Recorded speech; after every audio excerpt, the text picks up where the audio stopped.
What up, everybody? Welcome back to another episode of Hops Geek News, your home for comic books, movies, TV shows, and typically we do feature a craft beer of the week. However, it is Sunday morning. We've had a bit of a rough week. We're drinking water and coffee, and we had a lot of beers last weekend. So if this is your first time joining us on the show, we like to go into, shout out a craft beer, craft brewery of the week, and then we go into what we've been reading or watching. We go into some news and then our main topic. Well, good news for you, albeit it's a little late. We are going to be talking about Back to the Future. The 40th anniversary has just recently passed. It was October. We were in the middle of our Halloween month. And then, of course, I was down in Orlando where we got to record at Epic Comics, where we talked about Halloween comic books and some other stuff. Go check that out on our YouTube.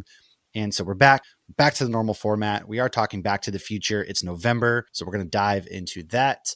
Lauren, your coffee, right? I saw you drinking some coffee. I got Hyde Street coffee in my TARDIS cup because obviously it's another time machine. And Hourglass Brewing in near Orlando in Longwood, Florida has a picture of, it's a super duper geek decorated brewery. It's awesome. So much like Star Wars and Spaceballs and everything. And they have a TARDIS, and on the TARDIS there's a bumper sticker that says my other time machine is a DeLorean. And sadly, even though I live here in Orlando, go to Universal quite often, I've loved this trilogy my whole life.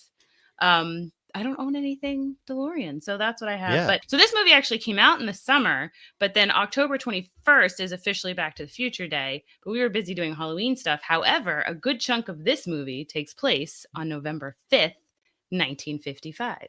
Oh, so, whoa, look at that. Timing. We're actually at the right timing. Happy accident. What's funny is, do you know a movie is good when I sit my 9 and 7-year-old down to watch, and they didn't want to watch Jaws at all, but they actively sat and watched this movie and loved it, and then started asking if there was other ones and things like that. So it's probably the definitive one movie that I can think of that would never get remade, not just because they won't allow it to be remade, first of all, but also to the fact that I think this movie is perfect. We'll get into all that.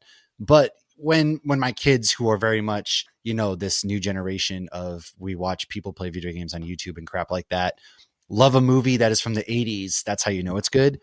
And so let's dive into what we've been reading or watching lately. I surprisingly only did one comic book last week. Well, it's because your eyeball. You were going to do way more. I've had 4 separate eye surgeries, not counting my LASIK. So yeah, this is pretty bad. I had a feeling last weekend that my eye was torn again. And sure enough, when I went Tuesday, it was torn pretty badly. And it's still pretty been there like the week before, I feel like. Yeah, no, I've been going like once a week, and part of me is like, I feel paranoid going, but every time I've gone, it's bad news. So I'm hoping fourth and last time. I don't know, people, if maybe I'll get my own DeLorean and go back and past and just not get my LASIK at all. I will stick it through with glasses. Would you do that at this point? No. Now in a month, though, let's say this is completely healed and you don't have to have it again. Then would you regret it? If it never happens again, then I won't regret it. But the doctor said there's 9 other possible spots that it could potentially happen because our eyes are circles, 360 degrees back there. And so there's not like where the jelly in your eye, as you age, it shrinks and pulls off the retina, I guess. And I guess my surgery gave me a higher risk of that happening, and for whatever reason. And I don't really know why. I kind of feel like I'm a proficient eye doctor now. I know. In the pictures and things, but everyone I was pregnant with Brielle, Josh all of a sudden became like a gynecologist. Yeah. Christian. I'm like, okay, calm down, buddy. He basically was like, this is the 4th one. Or so I had 2 horseshoe tears at first, and then I've had 2 retinal detachments. He's like, there's 9 more areas. We're trying not to do a surgery that would basically give you cataracts and put you back in glasses. That's the last resort. Some medical weed then if you get cataracts? I hope so, man. Whatever it is, but maybe they'll retire me. Thank God. I can't wait. But when he said there's 9 more areas, the thought of having to go through what I've gone through 9 more times, I don't know that I can do that. So, yeah. Anyways, I only did Absolute Batman's annual, which if I'm going to do one comic book this past week, that's the one. Absolute Batman was absolutely 100% badass. Daniel Warren Johnson, Mike Spicer, Dave Stewart, they were all a couple stories there of Batman's beginnings. And a lot of people on, of course, Twitter, they felt attacked, and rightfully so. Why would you feel rightfully attacked? Because it's Batman beating up a lot of white supremacists and beating the shit out of them nonetheless. And if you feel attacked by that, maybe you should look in the mirror, you piece of trash. But that one is freaking amazing.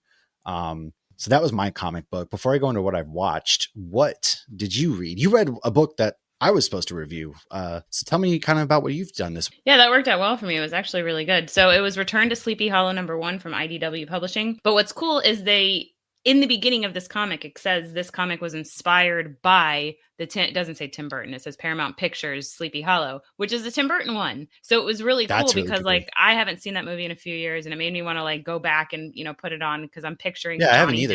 Depp and Christina Ricci. So it's basically their characters. So it's been 15 years since Sleepy Hollow, and all of a sudden mysterious deaths are happening again. The woman who I believe is Christina Ricci's character. I did not double check that, but I'm 99% sure. And but I We'll was just say it giving is myself that for margin why of not? error. I'll fix it next week. It has to be. It has to be. Again, I Why haven't seen the not? movie in years. But so she's like, no, these are supernatural deaths. And of course, why would they believe a woman? Oh, honey, let us do the investigating. She's like a mortician now, so she's the Undertaker. Right. But so somebody sends a letter to Ichabod Crane that this is happening. He did not want to go back to Sleepy Hollow, but he immediately drops everything and goes back because deaths are occurring again. And he's the one that, solved the Headless Horseman last time. However, there is a secret she's been keeping from him. And it is a deep, dark secret. It's not Ooh, a that deep. It's not secret. that I dark. bought this But it's a comic pretty app. cool secret. So I really liked this comic that's going to keep going, but the artwork's really cool too. Yeah, if you're watching on YouTube, Matt's holding up the comic right now. So it was really good. I didn't expect to like it as much as I did, especially because they kind of advertise it as like a romance thing, and I don't do romance. But I don't either. there's some history to the characters romantically. I'll leave it at Yeah, that. so it makes sense for the sake of the plot. Right, but it has to do with the mystery of the bodies once again in Sleepy Hollow. So if you liked the movie, you'll definitely like the comic. Oh, And this other one I actually did read. I lied. I read this next one that you reviewed, the long-awaited Supernatural on Supernatural. Dynamite. Yeah. All right. So I'll let you go on your.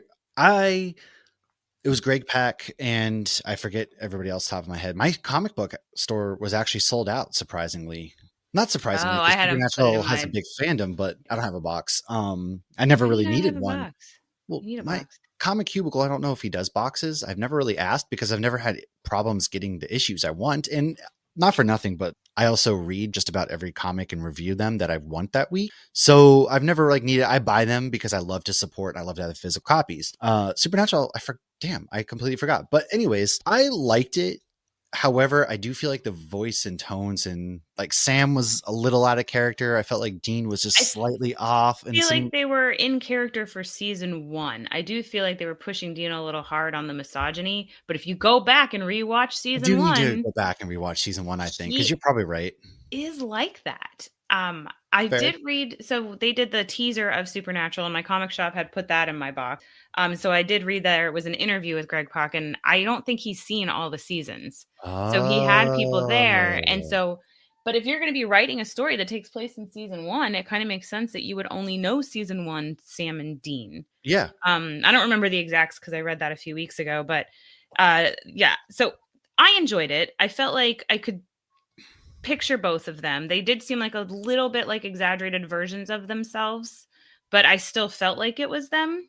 I will say I felt more like it's them when I'm reading the novels than this. Yeah. It was kind of a monster of the week, and I did enjoy I feel like it. you took more offense at the fact that she works at a brewery that's actually a distillery. Yeah, that was weird. I didn't understand that. That was confusing. But that aside, they didn't really solve anything. Yeah, I guess Nothing like was. the end of the episode was or issue I should say was really just, hey, thanks for the help and scene. And it was like, oh, is this person a bad guy, a good guy? They didn't really explain what the protagonist goals or I think she was anything kind of bad. was. I thought she She was was a bad definitely guy, but bad. maybe Yeah. she wasn't. And then it just, yeah, you're right. Nothing was, I guess, I mean, it solved. had a twist, like in pure, like that was very supernatural of them. Like you Oh thought you yeah, knew where it was yeah. going, and then there was a twist. I love Supernatural tends to do that so well. And they did explain why they didn't have baby. That she had to be hidden. But it's because they did for legal reasons they couldn't use baby, which I For thought was legal interesting. purposes, which I didn't know the car had rights to it, I guess. I mean, it's an icon. I don't know. I guess, Uh, yeah, it's got its own maybe insurance and Shed wouldn't let them. I don't everything.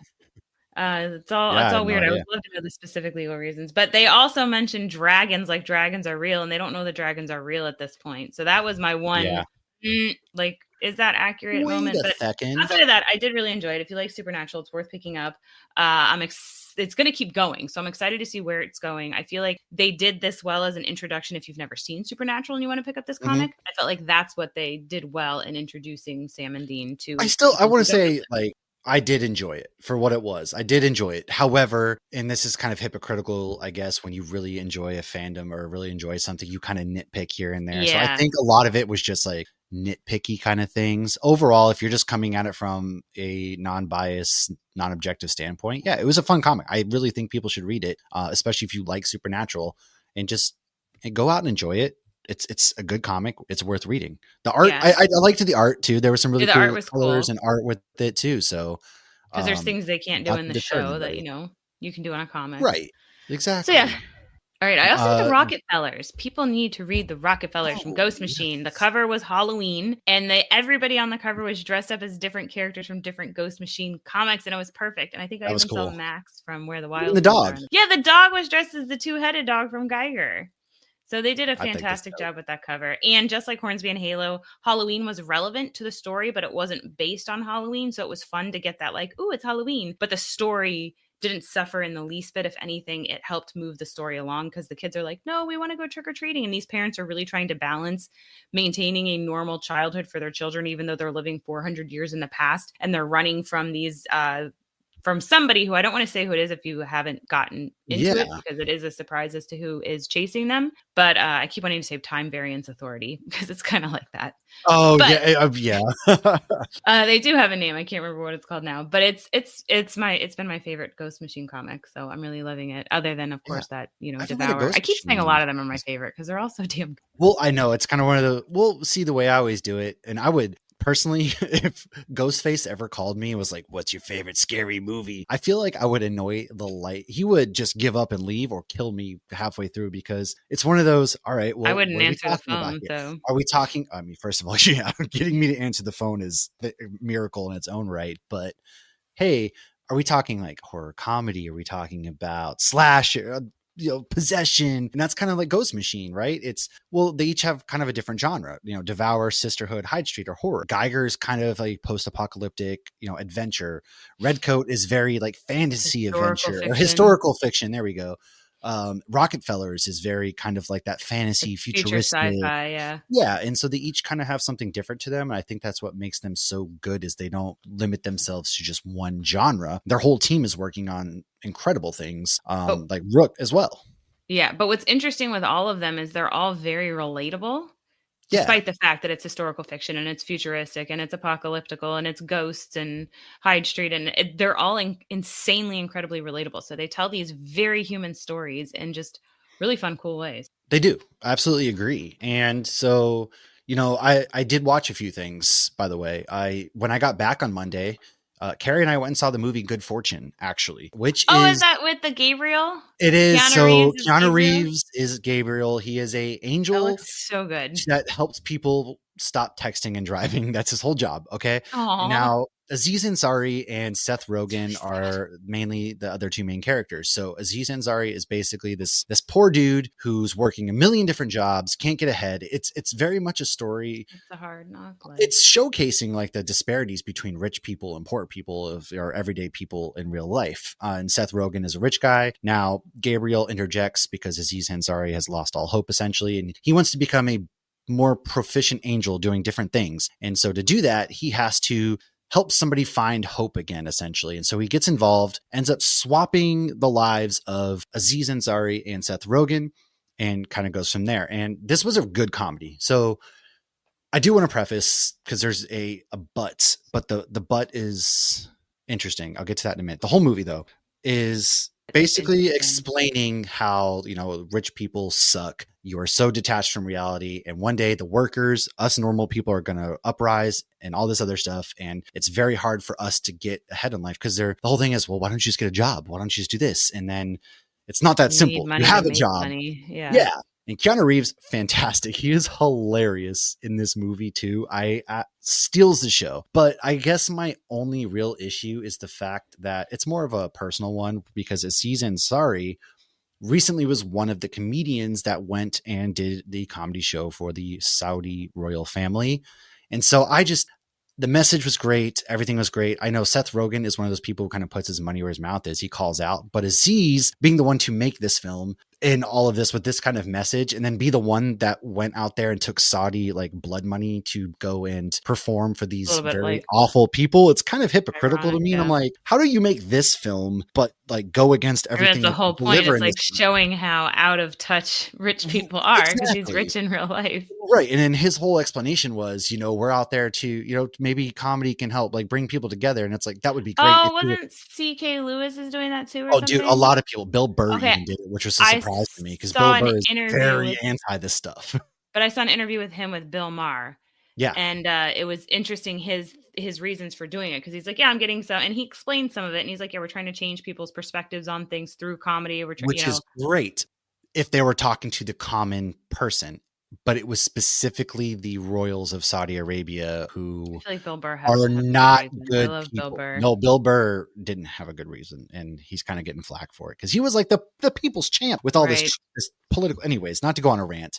Movie very good. Did he turn in his TPS like report? if you're just like focused on the movie and the comedy was great, very emotional, and the message getting across, very good movie. I did love it. It's one of the better movies that I have seen comedy wise in a long time because comedy to me has been kind of a dead genre lately. I feel like it's very good. They don't make a lot of money in the movie, so I feel like people aren't focusing on it. You're also comedy isn't the same as it was in the 2000s. The things that you can say and get away with. So I feel like they also haven't found a way to navigate comedy without being that way. Yeah. You know what I'm saying? Even watching Friends, Brielle was putting on some of the Thanksgiving Friends episodes yesterday, and there's so many things. Like, we were trying to figure out some of the things. She's like, could they have said that today? And I'm like, yeah, I don't think so. I think they got in trouble for that. Like American Pie. That's a prime example too, right? American Pie. That was definitely couldn't do that today. That was wrong. It's the things that it was wrong then too, and we just it was wrong then too. Well, right. Yeah, whatever. Once you know it's wrong is when you have to stop. See that movie. And then I watched two others. I did watch The Witch, which came out in 2016. I didn't realize it has Anya Taylor-Joy, very young. She looks very young in that. Like we almost didn't recognize her at first. And then the guy who plays Galactus, I can't remember his name, but his voice is so deep and menacing no matter what he does. And it takes place in Massachusetts during, the 1600s, witch stuff, all that kind of, the family basically gets cast out of their plantation and finds this plot of land and lives there, but it's a cursed land, it turns out. And it's spooky. It builds a sense of dread. And you're kind of like, what is going on here? It's very, very limited characters. I mean, you have Anya Taylor-Joy. It is. Yeah. It's a movie. It's Anya Taylor-Joy, the guy who plays Galactus. And then there's the mom who Anya just Taylor-Joy, Ileana in New Mutants. It is, unfortunately, yes. And then she's also in The Menu. Great in The Menu as well. She's a fantastic actress, period. But this one is really good. It's only got like that. It's focused on the family. So you don't even really have anybody else acting in the movie. There is a couple others, but it's a really worthwhile movie. It's a slow sense of dread throughout, mystery, very, very well done. And then I watched Bring Her Back, which is an A24 movie. It came out this year. I missed it in theaters. Haven't gotten around to watching it until finally. And honestly, the last 20 minutes of that movie really messed me up. It's about two kids who they're step siblings. So the older brother, Andy, and the daughter, Piper. Piper is mostly blind. She can only see like shapes and all this other stuff. Their dad dies like horrifically. And so the mom, we don't really know what happened to the mom. She passed away too. They get sent to the foster system. It's Australia. So they go and get put in with this lady. Andy has 3 months till he's 18 and he can apply for guardianship and all this stuff. Now, the lady that they go to live with, she lost her daughter her daughter drowned in their pool in an accident. Now, essentially, sounds like a very uplifting leaning movie. into. See why you watch it's A24. Yeah, it's she leans into the dark magic. She's like going through this dark magic stuff to kind of get her daughter to come back, and that focuses around the plot. And in the last 20 minutes, it's not like gruesome or anything like that. It was more of just like what happens in those last 20 minutes that just left me kind of sitting there like, wow, I have no hope right now. I mean, Yeah, I was sometimes already like kind that. of feeling that way because this was after my eye surgery as I'm watching this. And then I'm just kind of sitting there like, yeah, no, that's depressing. And so it kind of stuck with me. It was always Um, interesting when you leave a theater and you're like thinking about it like later that oh night. You're like, yeah. That was the long walk for me too. The I long was walk just stuck with me thinking of the too. That was long walk when depressing. and I had read it too. But I will say, without spoiling the book or the movie, I felt like the movie, I actually liked the ending more, and I felt like it was actually more of a Oh yeah. hopeful ending They than they the did they did change the ending. I know what happens in the ending of the book, and I will agree with. I like how the movie ended because you're right. It was more hopeful, and yeah. I also love.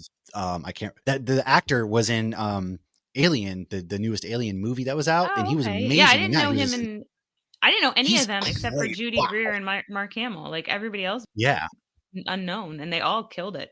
Man, yeah, no pun great. Killed intended. it. But Actually, the Native American kid in that movie is in Welcome to Derry as well. oh, he was You haven't good. met him yet. Spoiler, not No, I really, haven't even because watched who? episode 2 yet. Oh my god, episode. Okay, so I did watch. I kept Obviously, I trying to did the get Brielle to recap. watch yesterday, and just took down the Halloween stuff in the living It room. is okay. So, but what did you? Because we watched. I've already seen episode one, but I made you watch it, and we kind of both were just like, "All right, bedtime, goodbye." But because Brielle was also not feeling well, and but what did you? What are you thinking of the show so far? Because I love it. This is probably one of the best. As long as it sticks to the landing for me, best series Yeah, of the year. Death of the Landing. I enjoyed the first one. It definitely took me by surprise. There was things I didn't think they were going to do that they did do. And Brielle was actually pointing out because she just watched the movies, and I haven't watched the movies in probably since they came Yeah, she out. I did. think Yeah, we yeah, yeah. watched both of them around when the second one came out. And so she's like, "Oh, that's got to be so and so's grandkid or It kid or is. something or father," Leroy because is she the was grandfather. but she pointed out multiple kids who had the same last names as the characters Oh, in this. clever. Oh, and you know what's funny? So I have not rewatched the 1991 since I I was haven't like either. 7 because I watched it way too young and I was traumatized. Uh, so Brielle, though, after she watched the new ones, she pulled up the old ones, and Lana Lang plays the redhead. Oh, no way. Okay. Oh, let me rephrase that. Lana Lang from the Christopher Reeve movie plays that. So she then plays Martha in Oh, Smallville. Annette, not Annette Bening. I don't remember what her real name is. Anyways, but in the new one, they make a comment about her looking like Lois Lane, or they call her Lois Lane or something. oh, that's so So when funny. Brielle pulled that back up, and I had been in the room when she was watching that part, and I was like, "Oh, that is such a cute little Easter egg." So you got a Superman Easter egg in it. That is cool. There is, so yeah, I know there's a lot of, they really dive into the Stephen King multiverse in this show and the Stephen King lore. And so there's a lot of that. And for example, Leroy is one of the grandparents, I believe. What's his name? Mike. I can't remember his name from the movie. It's been a while since I've watched it, but obviously he's in that. Oh, So Mike from Stranger Things. we'll have to do, That's when it gets we confusing still too. owe a Gen V because I finished that too. We still owe Gen V And and a Peacemaker. Peacemaker. So maybe we'll do a live one night and go into that. But let's go into some news. What kind of news do we have? So Only Murder season 5 has ended. I have not watched it yet, but I I haven't watched it either. haven't heard much about the ending, but it will be back for season 6 on Hulu. The White Is this Lotus, one though, of the we're both shows caught that up on. is Only Murders? I haven't heard a single peep about it now, and was one of those shows that people were raving about. Has this overstayed its welcome? I don't know. I think it might have. I Somebody hate when like this happens. said that they Tom didn't wasn't love the impressed. ending. Yeah. Yeah, it was our boy Tom watched it, and he was not impressed with it. And so I'm He wanted to curious. Like do I an haven't had. episode on it, I changed his was kind of mind. fizzling out of season 4, so I guess that's why I haven't gotten to season 5 yet. But now that we're in the doldrums of November, maybe I will. I know I after don't Tom know. said that, I was kind of like, do I even want to go and watch it then? I feel like But I need to. also lately, by the time I lay down, I don't want to watch anything that involves any brain Also, power. agreed. I had the TV like off yesterday Oh, after Gen V, and I was just Carrie's like, "What are you doing?" I was like, "I don't know. I'm just sitting here. I don't know. I'm just here." yeah. And then Harper was like, "How are you feeling?" Or Harper asked me a question, and my response was depressing, but I didn't mean it to be. I was just like, "I don't know. I don't feel anything right now," but I meant it in a way of just like I'm chill, but it came off so like Eeyore-ish, and I don't feel anything, but I meant it as I don't know. I'm just here kind of Right. deal. Just trying to exist at the I'm moment, just just trying to existing. I survive. don't know. Like, how do you explain that? I don't know. But on a happier note, White Lotus season 4 will take place in Paris and the French I'm excited Riviera. for that. Can't wait for that one. I freaking love White Lotus. And so you already know we'll be doing that one. The Scrubs revival with JD and Turk is going to be premiering on February 25th on ABC. Cautiously optimistic. I'm going to, I love Yeah. Scrubs. Scrubs is one of those core memory shows for me. Scrubs had one of the best finales ever, and then they And then immediately they brought brought it it right back. back. So Because I they're trying to do wish, a spinoff. I wonder if they'll pretend none of that happened or anything, Dave but I Franco, like, man. Oh, but even, yeah. Oh, yeah. yeah. Yeah, that's right. He was in it. But because they immediately brought it back, I felt like it like lost its like recognition of what a good finale was. Like I Right. loved the JD. It was like just like watching what It the was future could emotional. be and what he wanted it to Yeah. be. And it was beautiful. It was sad too at the same time So because you didn't want it to end and it ended right. perfectly. And then, yeah, they brought back to try to backdoor bring They're in like psych. this, Yeah. whatever. But we'll see. I mean, I'll probably check it out. I like those characters. And I love that Yeah. they're friends in So real life still. they have a podcast together even, which is pretty, Carrie listens to it. I haven't listened to it. Haven't really listened to podcasts in general, I guess lately, but Doctor Who, speaking of doctors, will have a Christmas special in 2026. However, the BBC network and Disney Plus have ended their agreement together. So it's no longer going to be on Disney Plus. They talked about, I think ratings, and there's some other things with it too. I'm not really sure. So It might just convenient to cost be them on too much Disney Plus money. for me. I feel like I'm always struggling to find the Doctor Who episodes. Like, what is it going to be That's on? half I the don't problem. know. Yeah, we can't find it here. And there used to be some on Amazon Prime that you can watch, and then HBO Max, and then they brought half of it over to Disney Plus. I own random episodes of Doctor Who just because I was Right. like, And I need to watch this one. Because they would also do seasons and then they would be like, we're going to do these 3 random ones with David Tennant. And now we're going to like have the these time Christmas specials. episodes are Yeah. like, yes. So it's so confusing. And then you'll look things up sometimes and it'll be like one from the 1964 or something. I don't even know if it was Yep. out then. I think it was, but Well, no, like they would weave things around. Yeah, I don't know. I guess I'm okay. Maybe Doctor Who needs to take another break for a long time and let people kind of want miss it to it. come back, I guess, and miss it, because I feel like it's one of those right now that people, there's a lot, the fandom is not like crazy in a good way. I did not like that ending. I really liked Yeah, like, I The don't Last know. Doctor. I liked Shooty, but there was still something off with his doctor where he just didn't feel like the hopeful doctor to me. But also, I think he also didn't want to keep being the doctor. And then, We yeah, needed more I don't time know. with him, I feel like. And I I do. also didn't Yeah. like that he cried in every episode. It lost Yeah. it's I don't you know. do it too much, it's not special anymore. But there were some really good stories, and I think he's a fantastic I thought he was doctor. great. Yeah. He had a lot of charisma and everything. I loved it just oozed from the TV screen. But then they kept leaving things open too. Like I wanted to see Christoph come back. I Mhm. wanted to find more about his granddaughter. Like there are things that they just like would build these things up and then just That's half the problem with I think the showrunner too. I think it's Moffat who's still doing it. He was kind of an issue that a lot of fans were like, get rid of him because he builds up these extravagant storylines that don't go anywhere, or he often outsmarts himself in various ways or tries to get too smart. And it's just like, dude, come on, man. I don't know, but we'll see. I will I still guess. keep I watching don't though. know. Yeah, I'm going to watch the Christmas special next year. So what else we got? Freakier Friday will be on Disney Plus on November 12th. I will watch that on Disney Plus. I wasn't going to go to the theater, but I enjoyed the first one. Harper and Carrie And loved it. They said it's worthwhile, and so I'm every excited. time I drop my kids off, I say, make good choices, and I channel Jamie Lee Curtis. So I haven't So watched this it one- yet. I have it on Plex, but I haven't watched it yet. So we did an episode on Carrie last year. We talked the book, we Yes. talked to the movies, and I liked the book. I didn't love either movie. Well, Mike Flannigan is actually doing it. Oh, is it a TV series? It's a TV series. Yes.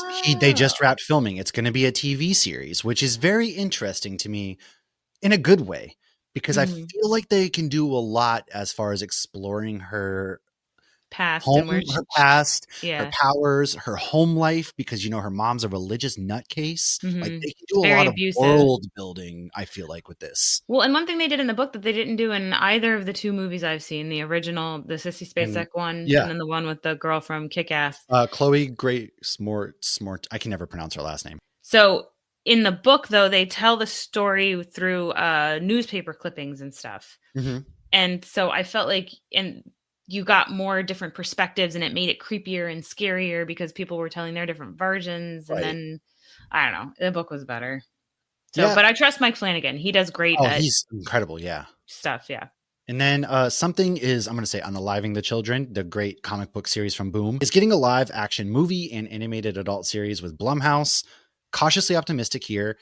Blumhouse, I feel Is it like Blumhouse? has I always say Bloomhouse. Blumhouse. Either way, recently I haven't Bloomhouse loved a sounds lot of their scary. films coming out. Like Megan 2.0 is probably one of the worst movies I've seen in recent memory, and I haven't even seen the I feel like first one. they used to do really good low budget but good horror, and they've put a lot more budget into these films lately that have lost a lot of that. I feel like they've sacrificed good storytelling. But James Tynion and crew and what they do, where they're Yeah, they Delaware, stay everything like, involved. yeah, this is going to I be think it'll be good. killer. I'm really excited to see it come to the big screen. I think it's going to work way better as an animated show, kind of like Invincible as well, because there's a lot of things that happen supernaturally and stuff like that in this comic book series that I feel like will translate better versus It'll, doing live it'll action be TV hard to do show. it though because like they unalive children very brutally in that comic. That's why So it'll it's be an adult series. Yes. interesting, yeah, how it. And for Yeah, people who don't like seeing that, and I'm not glorifying it anyways, I'm one of those people that typically if a child is, unalived in a movie or something, I don't like it because especially as a parent and stuff. But I will say a big butts on the cannot lie. The series is very good, and that's not the focus of the series. It's about no, monsters that feed off of kind of like Pennywise in a way, like what Pennywise does to the kids. feed off That's kind of fear. what this goes, but that is that. And then Fantastic Four will be on Disney Plus November 5th. I have not rewatched it since. I have that on Plex too, and I just haven't been I haven't compelled rewatched to rewatch Thunderbolts it. either. I'm not in a rush. I watched Thunderbolts in the car on my way to Massachusetts with the I kids, well, I didn't and love the ending of Thunderbolts, but there's some stuff with Dave Harbour actually because we're about to go into some what? Stranger Things. Apparently, now this is all alleged. I want to preface this so we don't get sued. But there's a thing that's going out that Netflix has declined to comment on, that Millie Bobby Brown filed like this thing against Dave Harbour for bullying, and she even had like a special person on set with her. For And there's been some stuff bullying? coming out about Dave Harbour. Yeah, he's been there's a lot coming out about that guy, whether it's with Lily Allen, his ex-wife, things that he's done. Somebody unalived themselves at one of his apartment building, like a room, houses, whatever he owns. And now he apparently there's a lot of proof. Unfortunately, there is a lot of proof when you dive kind of through the things that have come out that don't look very good for Dave there, and he's got a bad rep. Not so good, but especially when they have that father-daughter relationship in the show, and he also plays like that Yeah, fatherly, warm, loving. But apparently, yeah, not looking so hot for old Dave there. He not a good human, but he's Santa allegedly. Claus. How can I you don't know, play man. roles where you're a good guy and then be not a good guy? I guess he's Acting. just a really good actor. Okay, well, Stranger Things Anyways, trailer is out for their final season. And our last piece of did news, you we're watch? finally getting to Hold on. start Did you report watch on Stranger Things MegaCon. trailer? I did watch a Stranger Things trailer. It What'd you got think? me excited for Stranger Things for the first time in a while, and it also made me really nervous for Steve. I feel like we're gonna witness some big important deaths, but I will say shout out because in the trailer the kids looked like teenagers. They did a pretty good job with that. I think they did. Everyone was worried. These kids are 45 years old now. How are they going to do it? And I thought they did a pretty decent job. Also, we got a trailer for Scream 7, which I did looks not watch. decent. I'm going to watch the movie. I don't love everything surrounding it, getting rid of Melissa Barea and Jenna Ortega left because of that. Nev Campbell's back. So is Courtney Cox. And, they're going after Nev Campbell's family and hopefully it's Stu. But cautiously, it just looks like, another Scream. That's one of those franchises that I'm like, all right, let's let Scream go away for a good bit. We don't need to keep making these either. It is crazy. Yeah, I watched the first one when I was I like did. 13. I watched the first one this past weekend during this week. I fell asleep during a movie marathon that started with The Purge with Frank Grillo. And I woke up during the epic climax of Scream where Matthew Lillard was like, "You got me deep, man. My mom's going to be, did you really call the cops? My mom's going to be so mad." Here. Braille and her friends actually watched it Friday night after trick or treating. I Oh, was like, nice. you all got permission from your parents to watch this, correct? All right. Yep, Last bit they of watched news it. before we go finally into back to MegaCon. So we can finally start reporting on MegaCon news. I don't give a Woohoo! crap about The Lord of the Rings, but Sean Come on. Astin, Elijah Wood, the guy from Lost, and the other dude will all be there. The And other dude, James yes. Marsters has been announced. He is in Buffy. I never watched Buffy, but he is also a witch in an episode of Supernatural. Oh, So yeah, that's yeah, yeah. all we have right now. We will announce everything as it drops for We have MegaCon submitted our because we will be there panels, in March. Supernatural and a Daredevil. We So submitted fingers 2 crossed. panels. So yeah, hopefully we get that. Hopefully. And that's all we But- got. All right, guys, let's finally hop in our DeLoreans, go back to the future, and we'll go meet up with Marty McFly and Doc Brown in just a moment. And like I said, we're back.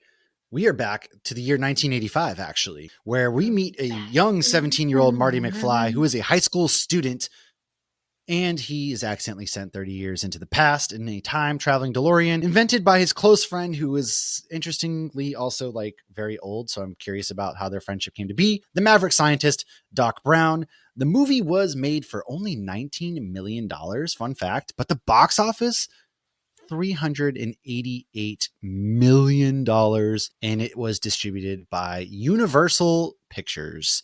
So it's on Netflix, directed by Robert Zemeckis, written by Robert Zemeckis and Bob Gale, starring Michael J. Fox, Christopher Lloyd, Leah Thompson, Crispin Glover, and Tom Wilson. And also there was some guy named Steven Spielberg involved. So that's what we got. Let's go into the recap of the film for those of you who may not have watched it. Lauren, kick us off. So an older doctor/genius asks a high school kid to meet him at Twin Pines Mall around 1 a.m. It's kind of weird, but as Marty gets to school late, I told you. Marty then gets to school late, and a teacher yells very inappropriately at him. And then he auditions for Battle of the Bands with the Power of Love. Power No luck, of though. love. They tell him he's too loud. He thinks he'll never play in front of anyone. Back home, Biff is there being a complete dick to his dad, George, after Biff wrecked George's car. I don't know if you remember, he's like, well, you didn't tell me your car had a blind spot. Who's going to pay for my clothes? I spilled beer all over myself when that accident or when that guy hit me or whatever. Yeah. So off to the mall Marty goes at 1 a.m. and he sees the DeLorean for the first time. It's October 26th, 1985. They send Einstein the dog a minute into the future. That's when we learn November 5th, 1955 is when Doc had a revelation of how to time travel. He imagined the flux capacitor. So he types his date into the DeLorean as he's showing Marty how all the controls work. We also learn that it runs on plutonium. Marty is filming all of this on his giant 1985 video camera. We learn Doc stole the plutonium from terrorists, and he was supposed to build a bomb for them, but he didn't. The beginning of this movie gets so... Doc Brown is building a bomb for a terrorist, okay? No, he was supposed to be. Gloss over that But he entire just did thing that in so this they would movie. give him the plutonium. Well, that's why he completely shot. glossed over this in the movie. But it's a huge... I it's know, very relevant I know. to the movie. So It here is, come the but terrorists. Marty is They want their hanging out with plutonium back. Doc Brown, who's building bombs for terrorists. No, His he was parents not know building none the them. wiser. He just told them he was going to, but he didn't actually do it. But then I know, the terrorists show up and Marty screams, "Holy shit!" Even though it's PG. Doc does get shot, so it's not looking, R.I.P. Doc. Marty gets inside the DeLorean, goes 88 miles per hour with November 5th, 1955 coordinates in place, and then he crashes into a barn in 1955 looking like a spaceman. He does. He also ends up at a diner and sees his dad getting picked on by none other than Biff, of course. He follows his dad as Hey, McFly! he's a peeping Tom. He's spying on his mom, Leah Thompson. She looking real fine. Marty then pushes dad out of the street and gets hit and knocked out by his grandfather. Instead of calling an ambulance, they take his pants off and lay him in a bed in their house, where he wakes up to his mom and he escapes the weirdness of his mom. He's a dreamboat. It gets real weird. Yes. But it's like, why would you not call the ambulance? This kid's unconscious. You hit him with your car. Instead, you're just like, let's take his pants off and lay him in a bed. What? It was the 60s, man, or 50s. whatever. 50s. Yeah. Okay. So Doc says he needs lightning to strike to get enough power to send him back to the future, because at first he doesn't believe Marty. He's like, I don't know what you're talking about. Marty gets him to believe him. Fortunately, Marty knows that lightning is going to strike the clock tower in exactly a week, which Doc tells him to lay low, talk to nobody. It's unfortunately too late because Marty's oldest brother starts to fade. So off to high school Marty goes. Yes. I love how they handle, future. They do it really well. So he realizes that he messes up by saving his dad because now his mom has a thing for him. So weird. It's a Greek tragedy. It's a little weird. George refuses to ask Lorraine to the dance because Marty's trying to get him to make his siblings exist again in himself. Yeah. Because he doesn't want to miss his sci-fi show. So Marty puts on his hazmat suit, puts a Walkman on George's ears that's playing Van Halen, and he tells him, "I'm Darth Vader from planet Fulcon, and if he doesn't ask Lorraine to the dance, he'll melt his And he brain." believes it. But the best part is George then goes to Marty and tells him about Darth Vader from planet Vulcan. And if he doesn't, and so he asks Marty for help. However, his mom, Lorraine, then asks Marty to the dance. I love Doc's expressions in the background when this is happening because he knows what's happening. So Marty tells George he's going to create an uncomfortable situation for Lorraine, and George will have to come to her rescue. I'm going to take us where. What does Doc then do? Doc's refusing to listen to Marty's warning as he writes him a letter telling him about the night that he dies. And everyone's just breaking the rules, all right? Back at the dance, in the parking lot, Biff gets rid of Marty and then George shows up. He almost backs down when he sees Biff, but a terrified Lorraine changes his mind. He then knocks out Biff. Take a moment here, though, for a second, because this is an incredibly dark scene. And kudos to Leah Thompson because she looks terrified because Biff was going to assault her. Yes, Biff was absolutely going to take liberties. And it was when you break down this movie, there are some very heavy segments in this movie, despite it being this sci-fi comedy adventure kind of deal. Yeah, and we'll go into that with the fun facts as to why Eric Stoltz was replaced, and that's kind of why. All right, go ahead. He knocks out Biff. Now, terrified Lorraine changes his mind. He knocks Biff out, helps Lorraine out of the car. Inside the walk, the picture is still disappearing. So Marty himself starts to wither away. George then kisses Lorraine, and suddenly Marty's back. Woohoo! After playing Johnny B. Good, which they're not ready for it, but their kids are gonna love it. He goes to find Doc at the clock tower. As Marty hits 88 miles per hour and heads back to the future, he tries to make it back in time to save Doc, to which he fails. However, suddenly Doc is alive. He's wearing a bulletproof vest thanks to the letter he found from Marty. Aww. So Doc drops Marty off at his house, and he says he's going to head 30 years into the future. Marty tells him, "Come find me. I'll be 47. Marty then wakes up in his bed, and he is back in time with the music playing, back in time. But the family seems happier and wealthier, and Biff is waxing their car. And then Biff brings in a box with George's newest novel. It's sci-fi, and Marty owns the truck he wanted at the beginning. Yes, and then Jennifer shows up, and then Doc shows up, and he tells them something is wrong with their kids. So they both go in the DeLorean, and Doc says, quote, "Roads where we're going, we don't need roads." And then Jennifer hops in the car with them. She's very chill about this whole thing, by the way. But at the beginning of the second one, she's not. And that's why they end up knocking her out. And she changes into Elizabeth Shue. So that's I know. Well, it is funny because in the beginning, their whole thing, because they're going to go to the dance together or whatnot. And then at the end, she's just very chill. Hey, hops in this. We're going to go time traveling. Sure, I'm not going to ask questions. Who's this creepy old man you're hanging out with? Don't care. I'm hopping in the car with the creepy old man. She probably has, but this whole movie is hilarious because I would never let my teenage child hang out with some creepy old scientist. Okay. I don't know that the parents know. They probably don't because the dad's too busy getting bullied by Biff. Mom's doing whatever. They probably have no idea that their son's best friend. And Marty's a pretty cool guy at the same time. Line. Yeah. Yeah. And so it is all kind of just hilarious that there's so much here to unpack when you really break it down. He was going to build a bomb for terror. I know he wasn't actually going to. Yeah, he would never. He's still committing acts of terrorism, okay? Yeah, he's still definitely doing some shady stuff. He needed the plutonium. And Marty is he's accomplice to this whole thing, okay? Like, I love when Marty's like, "You built a time machine out of a DeLorean?" I do like the opening scene too, when Marty's playing and he has the giant amp and he hits it and he goes flying through, and then Doc's like, "Don't plug it in." That because the music in this whole movie, the soundtrack is phenomenal. First of all, like absolutely love this movie soundtrack, but it has a lot of good scenes like that. There are a lot of good scenes, and it is, Michael J. Fox. I love him in this movie, and I know we've talked about it ad nauseum, whether they're scheduling their panel at the same time as our panels or, but it's cool getting to see like this is what he's known for, and this is a movie that would never be remade or can never be remade, not just because Zemeckis specifically made it so it could never be remade, but it holds up really well. So as long as he's alive, they will not allow anybody to remake it. Oh, here you go. That's our last fun fact. Robert Zemeckis and Bob Gale own the rights to the movies and have said no one will remake it so long as they're alive. Good. And I agree. And funny enough, though, DeLoreans were crappy cars in real life. It was one of those, everybody wanted to get a DeLorean. All complained about working with the DeLoreans in the movie. The DeLoreans suck. I actually saw somebody probably about a month ago in my town. They were at a stoplight. I don't know what they're doing. I don't think they were working on, but they had a DeLorean. and the door is up, and they were doing something on the Was passenger it a side new at the one or was it stoplight. like the one from the It movie? didn't. It looked like the one from the movie. So maybe they just had it So it refurbished had, because you can. yeah. I don't know, probably a lot of work on it to make that thing drivable on the streets, but Well, yeah, there's DeLoreans kits aren't that you can cars. buy to make the DeLorean look like the time machine. So if you Oh, have is there? I that didn't know that. DeLorean, yeah, then so actually I'll jump to that fun fact. So the CEO of DeLorean, John DeLorean, sent the filmmakers a thank you note after the movie came out because he was very grateful that the car was immortalized. And after the film's release is when they came up with body kits to sell to make them look like that, which is so funny. And honestly, I freaking love that. But it was picked because they wanted it to be able to look like a spaceship in 1954. So with the doors going up, and obviously the little kid pulls out Oh, like the comic book that's like that it looks like a spaceship the when it's like ran into the barn.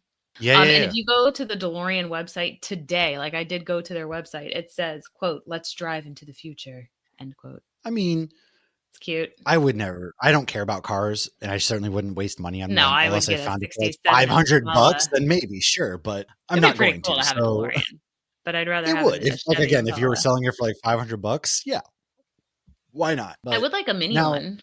I think I'm gonna get that Lego one for $27. I would do that. $27 That for is a Lego DeLorean. That's pretty reasonable, all right? Because that some of does these seem sets very these days are reasonable. way too expensive. Yeah. Now, going to some fun facts.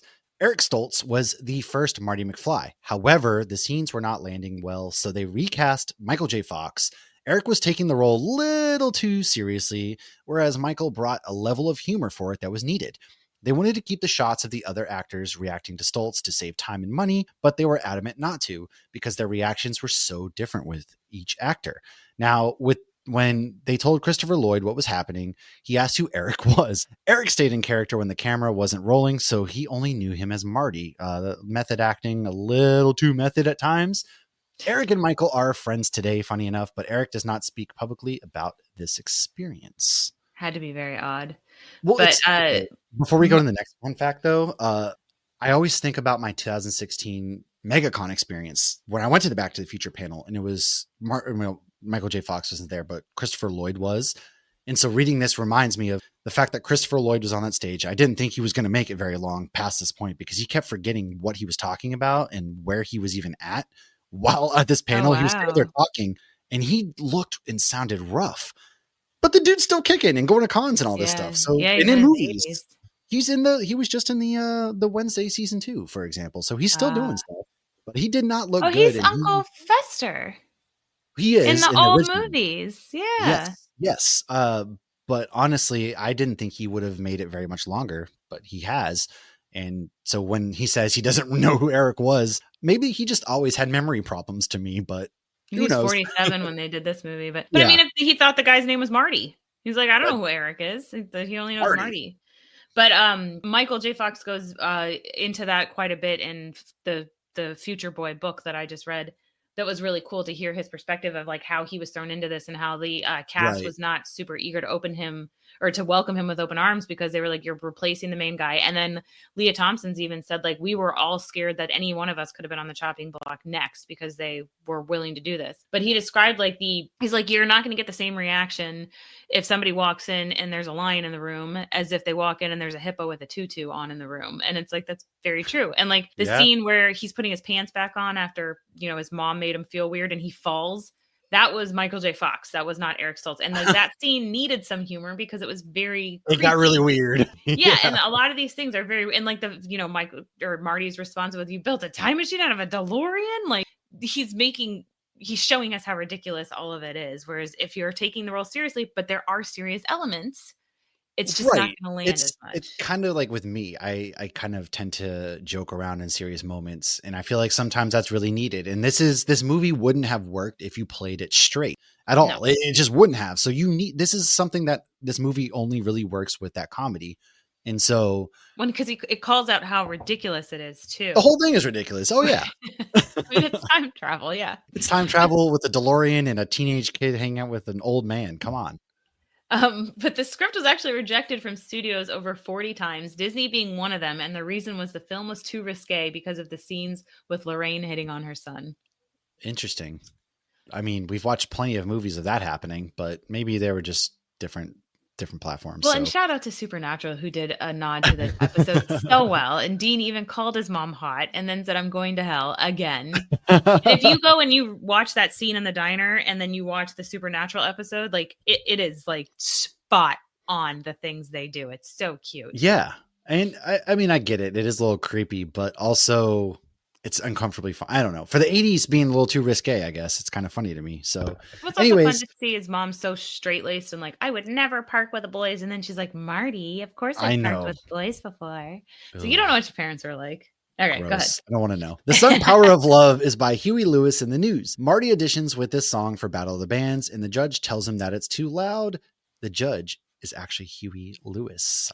Little things, man, details, okay? I love that crap. And in the Spanish translation, Marty is called Levi Strauss in 1955 instead of Calvin Klein.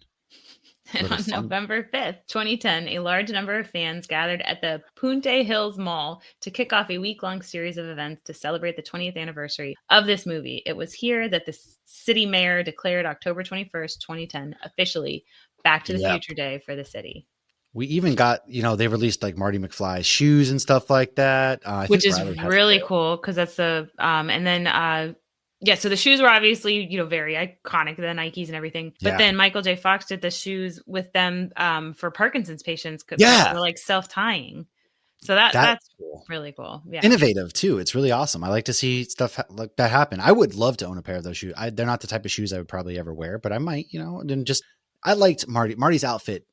Pretty rad. You just got a good little button down. You put the little, Gap looking jacket over it there, or whatever they call it, because I don't wear those vests. Hey, we could both dress as Marty McFly from MegaCon. I could be Michael J. Fox. You could be Eric Stoltz. We should be, yes, because they'll probably, hopefully they're not there this year because God you have dang to be it. very serious though. Oh, we don't know who's going to be at MegaCon this year. Still That's right. Too soon, other than Lord of the Rings. I'm just saying, I hope they're not there this year and take our panel spot. Actually, I hope they are, so we can be up against them again just for funniness. Anyways, when he joined the Screen Actors Guild, Michael Fox added J to his name because the short version was already taken by prolific actor Michael Fox. The elder Fox starred in the science fiction theater in 1955. The TV show George McFly gives as his reason for passing on the enchantment under the sea dance. Ooh, so the film was actually banned in China, mainland China, for a while because the notion of time travel disrespects history, which is so funny. The ban has since been lifted, so they can watch the movie there now. So that's Isn't it kind of funny? Disrespects history. That's what China's. Anyways, not to again. Geez. The time machine was not originally a DeLorean. It was a 1950s fridge, and there were concerns, however, of kids climbing in fridges because back then you could not get those refrigerators open once you got them shut from the inside. So you probably would have died in there. Yeah. My great grandfather had one of those old fridges, and those things were beasts. My God, like dude, our deep freezer in the garage, you can't like open it a second time right away. It gets like suction shut. Yeah, those things are freaking titanium, man. Like, I don't know. Whatever they did it great. So we did. Okay. So in the opener of the film, we see a ton of clocks at Doc Brown's, and one of them has a man hanging from one of the clock hands. Oh yeah. This is, of course, foreshadowing to the end of the film when Doc is hanging on the clock hand at the clock tower. There was a lot of those subtle kind of foreshadowing details and things like that too throughout the film that I really enjoy. And of course, not everybody loved driving or dealing with the DeLorean. And then in December 2007, it was selected by the United States Library of Congress for preservation in the National Film Registry for being culturally, historically, and aesthetically significant. I hope they don't do anything. I guess we're just destroying everything right now in this administration. So if they could just leave all these alone because Biff was meant to represent the person as president as well. So I hope nobody tells him that because then that's going to get destroyed, I'm sure. So if we could just... what a time where we have to worry about that, huh? So it took 3 hours in makeup to turn 23-year-old Leah Thompson into 47-year-old Lorraine. It was done so well. So this was something that I had heard in an interview with her years ago. And they do physicals or blood work or whatever for insurance purposes for the actors on set. And whoever was doing it with Leah Thompson, she was in her old lady makeup. And they're like, her stuff looks great. You would think she was in like her early 20s. Well, fun fact. She was. I I Michael always J. love like how because 3 hours doesn't seem like a lot, but I can't imagine God, being that's in an makeup insane for amount of that feels time. like forever. Well, because when you I think think I about spent less modern day than 3 movies, minutes on my makeup. I well, can't think about imagine modern day sitting there. prosthetics and stuff, how long people have to sit like hours on hours on hours. Oh, like And Drax or something. yeah, or the Grinch, Jim Carrey's Grinch, for example, you know? Who was it that was talking about? Maybe it was Doc Ock or something that like the difference between like playing this character. Oh no, it was Nightcrawler. It's like the Oh difference yeah, between playing this character in like the early 2000s to now. I guess it was more CGI and stuff, so they don't yeah, have to go through all that. Plus, I feel like it's not good for you. probably But not. was it the Tin Man Especially, almost died or something back oh in yeah, the yeah, he did 30s? from what they were putting on him. They did. Yep. Yeah. But I mean, I think it's more so with colors too. But Michael J. Fox is actually 10 days younger than Leah Thompson, who plays his mother, and he's almost 3 years older than his dad, Crispin Glover. It's funny because when you put in that in context, it's not so weird of those two hitting on each other in the movie. But Oh, then, not at all. yeah, Yeah, they could be dating in real I life. always think of Crispin Glover as the thin man from Charlie's Angels. I don't Yes, know with the why. hair. That's like the only He's thing so creepy in I that. only ever see him as. And that movie really, he's been in so many other movies aside from that. But for what, obviously Back to the Future, but for Well, I whatever think he messed up reason, a little bit of his career with Back to the Future. So, one of the things I think that is in here is there were things he didn't like in the movie. And keep in mind that he's probably oh, he's in his early 20s, and he's arguing with the writers of the film about certain scenes. He didn't like that they had more money in the end. He thought that they should just be happy that was good enough. And there were other issues he had, and then he didn't want to do the second one, but they used his likeness, so he sued and he won. oh, But a lot of people didn't really want to work with him for a little bit after that, apparently.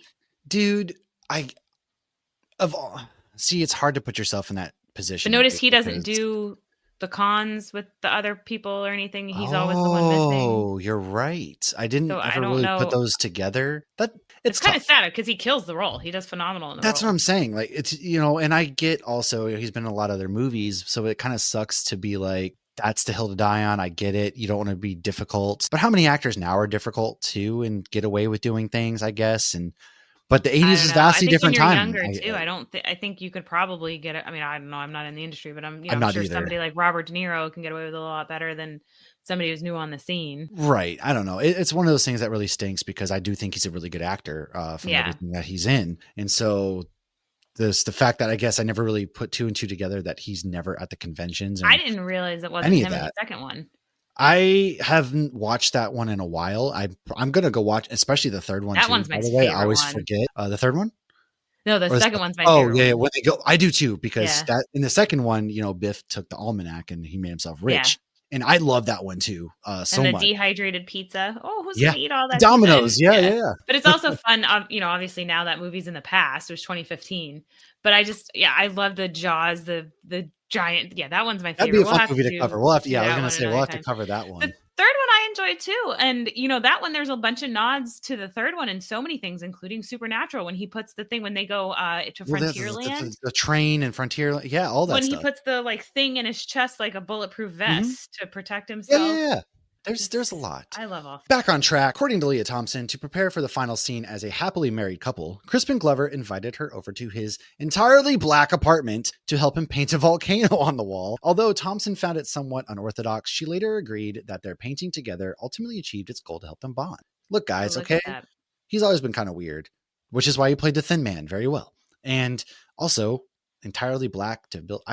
Is there pictures? I need to find I pictures of that because I don't want know. to know what this looks like. It But probably that's looks pretty cool. Maybe there's what's dinosaurs. I don't I was know. thinking, like, was he just painting like the dinosaurs, the fall of the dinosaurs on his wall? I don't know, but Maybe. anyways, So in April 2020, Back to the Future screenwriter Bob Gale finally was like, look, I'm going to answer this question everybody's been asking about this plot hole because, like, why do Marty's parents not remember meeting him? yeah, So he told the Hollywood Reporter, I'm assuming virtually as it was April 2020, yeah, quote, bear in mind that George and Lorraine only knew Marty / Calvin for 8 days when they were 17, and they did not even see him every one of those 8 days. So mm, many years later, they still might remember that interesting kid who got them together on their first date. But I would ask anyone to think back on their own high school days and ask themselves how well they remember a kid who might have been at their school for even a semester or someone you went out with just one time. If you had no photo reference, after 25 years, you'd probably have just a hazy recollection. So Lorraine and George might think it funny that they once actually met someone named Calvin Klein, and even if they thought their son at age 16 or 17 had some resemblance to him, it wouldn't be a big deal. I bet most of us could look through our high school yearbooks and find photos of our teenage classmates that bear some resemblance to our children, end quote. He's not wrong. Yes and no. They have no pictures of him. But I have a weird... Okay, the fact that there's no pictures, yes. For the most part, yes. I don't know. I guess I'm just weird because I can mostly remember like what people look like throughout my life. I have a very good memory, I guess. But haven't you ever gotten like a friend request from somebody in high school and you're like, I don't remember this person in the least bit. Actually, and I'll ask mutual friends, like, who was this? And they're like, oh, they were in this class. I did have somebody recently that friend request me on Facebook, and I was like, I actually don't remember. There you go. You proved my college point. Classes you proved me wrong. I should only know them for a semester, and then you're like, I did a project with this person, and I don't remember them. Good point. I'll allow it. You're great. You know, that's right. I'll give you that one. So Michael J. Fox did some of the skateboarding stuff on his own, but did have a double. I love that he did some of it on his own. That's pretty rad. And then musician Mark Campbell did all of Michael J. Fox's singing. He is credited as Marty McFly and is actually in the 1980s band Jack Mack and the Heart Attack. I like that name. That's a fun name.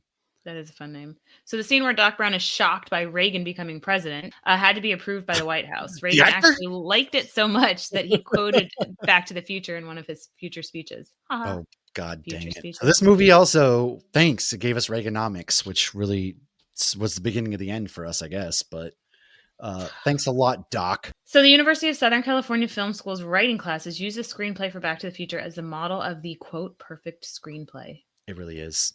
I cannot argue with that at all. The day that the film wrapped to the day it was released was a mere 9.5 weeks, an unprecedentedly short lead time for a major film release, which was not loved by others in the industry when a quick turnaround was expected since Back to the Future did it. Yeah, it's one of those double-edged swords. You made this amazing masterpiece in such a short time. However, it goes to the executives, the higher-ups, only see dollar signs. And so the ability to do that, it's just like my job, do more with less. The thing, mission, whatever, still getting done, but we're all dying down here. It takes a lot, man. I don't know. So our last fun fact is actually, it's a cute little one because it shows how well known this movie is. Michael J. Fox was in a remote jungle in South Asian country, Bhutan, located between China and India in the eastern Himalayas. It's about as remote as you could possibly get. A group of Buddhist monks passed by him, and one of them looked at Fox and said, Marty McFly! That is insane to me because, again, that is a Buddhist monk. You would never think they would watch a movie, let alone you're in the most remote areas of the world. And to still have somebody recognize you, that's pretty cool. That's art, man. That is really dope. This movie, it holds up. I mean, it's, it doesn't have any flaws to me. I don't think there was a single scene that I'm like, they couldn't do that today. I feel like. Agreed. I feel like it all holds up. And a lot of it too. I mean, I know you had to do like some CGI effects and things like that, but a lot of it, practical effects, the skateboarding, there's a double and things like that. It's one of those movies that if they did try to remake today, they would over CGI the hell out of it and would really detract from the heart of the film at the same time. And I just don't really do that. I did notice one very obvious scene where I was like, that's not Michael J. Fox skateboarding. Oh, did you? I didn't. Yeah.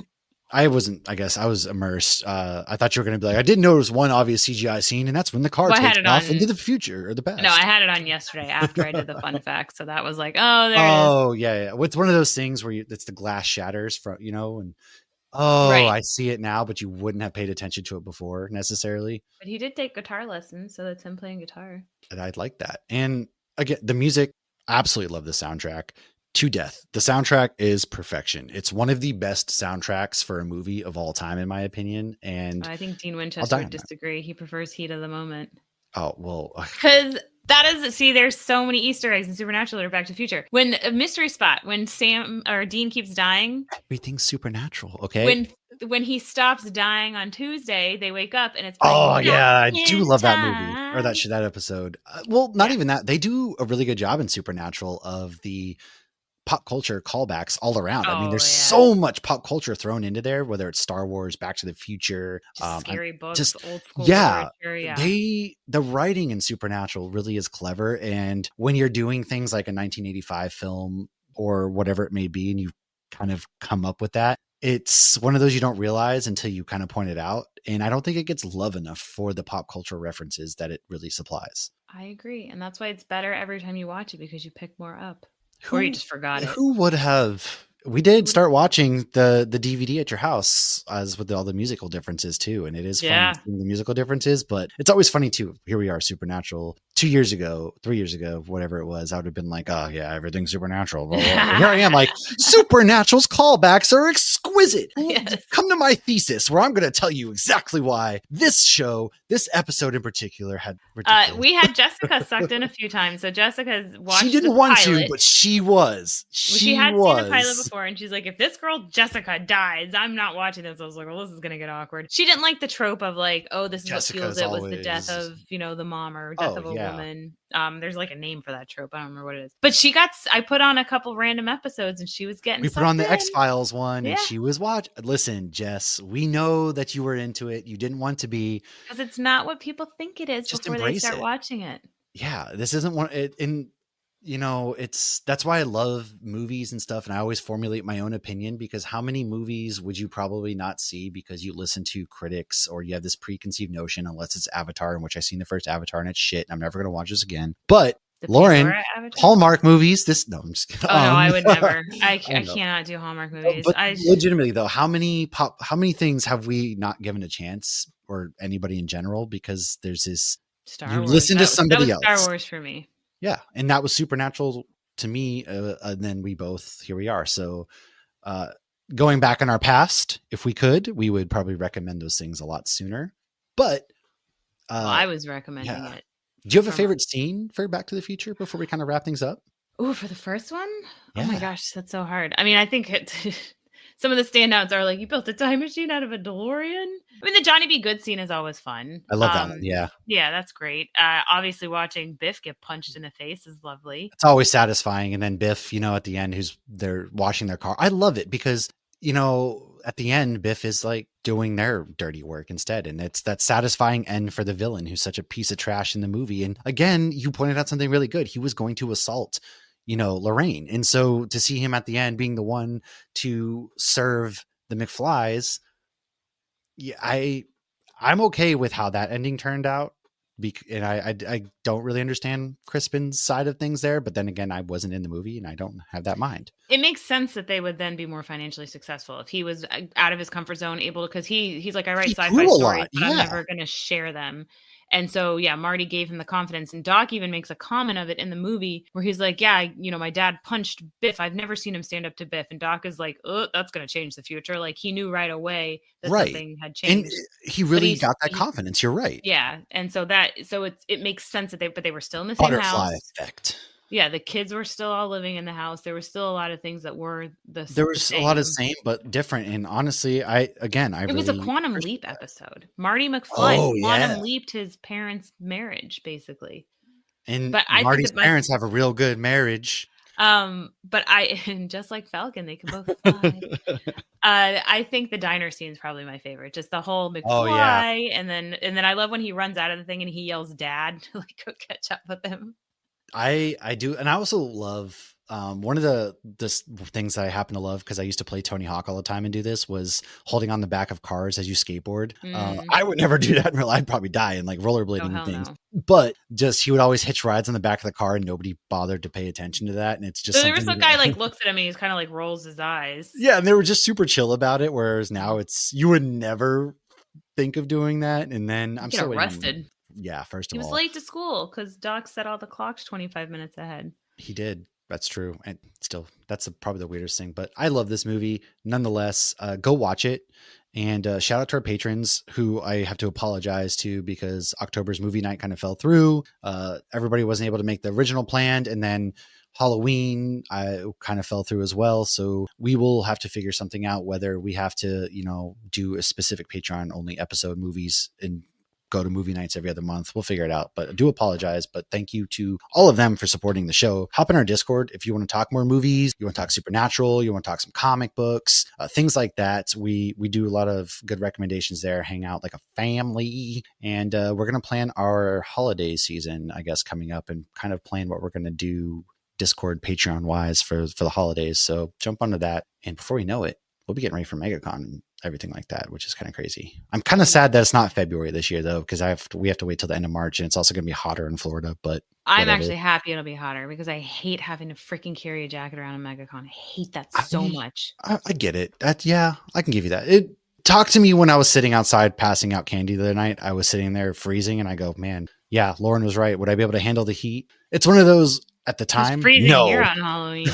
Tabby had like a 40 blanket degrees in the here this driveway. morning, so too cold. But yeah, thanks everybody for checking this out. We do have an episode dropping on Wednesday. We talked with Kenny Porter and about their upcoming comic for I believe it was Mad Cave Studios. Be on the lookout for that. Ernie Altbecker, we talked with him and Josh White about Area 51 Studios. That's out too. And then we currently with Nerd Initiative have through Alan Dunford. He's got a really cool think a post-apocalyptic world, but it's John Wick as a chicken. And so we have our very own cover for Nerd Initiative through them and what they're doing. That's on Kickstarter now as well. So go do that. It's actually doing pretty well and has the most backers, which I think is awesome. But nonetheless, whatever cover you do pick, check that out.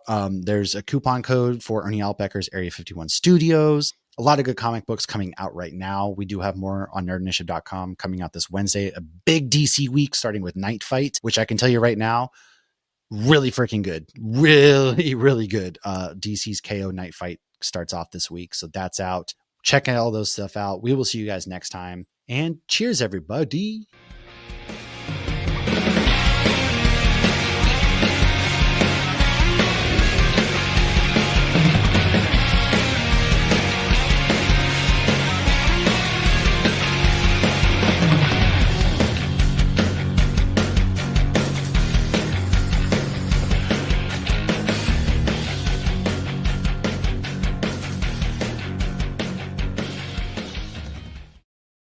Cool. I'm going to put the video and stuff